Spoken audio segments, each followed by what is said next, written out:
Richard Gladwell here for Sail World. We're here with Ray Davies at the end of day 3 of the A-Class Cat Worlds. How'd you go today, Ray?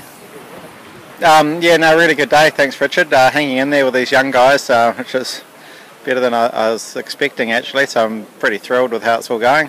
I had a 10 and a 3, lost a few boats on the last run of the first race. It was a bit disappointing. I overlaid the finish and it's pretty windy today, and I had the angle of death all the way into the finish line, so it's a bit marginal.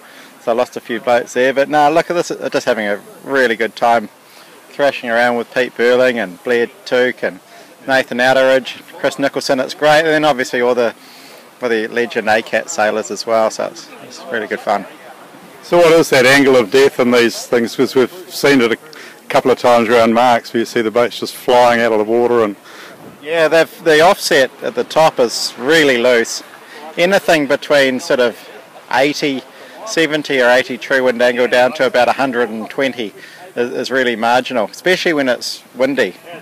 And when it's really breezy, you can always just take it a bit deeper and it's a bit safer, but when you have to stay hot, it's pretty loose. So what is the technique there, just to try and take it gradually, or what? No, you have to take it gradually.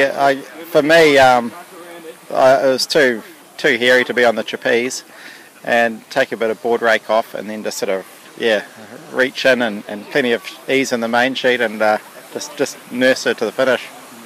So how long have you been sailing A-Class?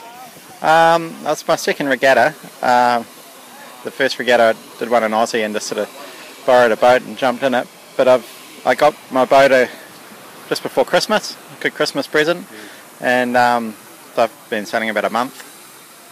So what was the learning curve like for you? I mean, what have you done to get up it? Because when you're up against guys like, you know, Glenn, who've been doing it for, you know, winning worlds for 7 years, 10 years or something ridiculous. Well, luckily Glenn's helped me out a lot. I've been sailing with him, and you know, it's the best training partner you could possibly have. So I've learned a hell of a lot off him, but I'm still learning all the time. Like, learning curve's steep, like you say, and it's still really steep. I'm learning every race. But yeah, having the guys to sail with, Pete and Blair and Glenn, we've had a really good build up to this regatta. I mean, Team New Zealand's starting to dominate this regatta. What do you put that down to? The individuals or the team program, or what? Oh, the guys obviously are really talented, and I'm having a lucky regatta. I think I'm hanging in there, probably overachieving a little bit. But we really put a lot of effort into the preparation of our boats, and we're the fastest boats out there for sure, because we're getting the foiling side of things under control.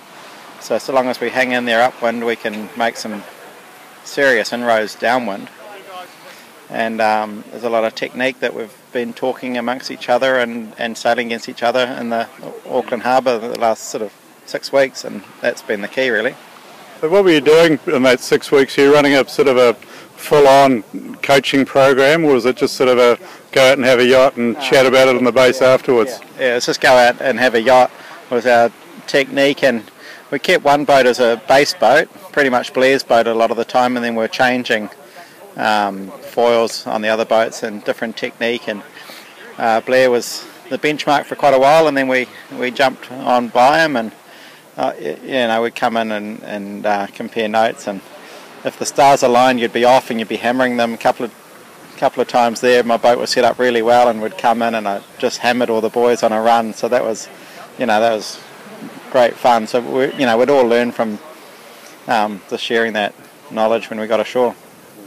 I mean, how's this sort of regatta for Team New Zealand in terms of, you know, getting back into it and building the profile and that sort of thing? Oh, I think it's fantastic for Team New Zealand to be out sailing these boats. You know, it's the same sort of family as the Cup boat, and there's a lot of development going on in this class.